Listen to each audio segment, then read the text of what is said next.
Hello guys, in this tutorial we'll be showing you how to set up and use mobile hotspot on Android. Now depending on the Android you're going to use, the steps are pretty simple. In order to do this, we're simply going to go over to settings, select network and internet, and then you're going to look for hotspot and tethering. We're going to tap on it. So here you can see Wi-Fi and hotspot, and you can also see the toggle button on the right. However, to set it up, you can tap on the Wi-Fi hotspot. And then right here, you also have the toggle button at the top. But if you're doing this for the first time, you will need to set your hotspot name, the security type, and the hotspot password. To do this, you just simply need to tap on the name, and then you can put in the name you want. After that's done, you can also tap on security.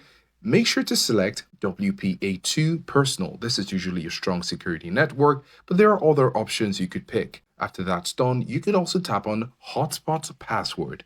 Put in the password you want. Now, when your hotspot's name and password is set, you can come over to the top where you have Use Wi-Fi Hotspot. Tap on it, and then when this is toggled on, your Wi-Fi will be discoverable by other devices. So this is how to set up and use mobile hotspot on Android.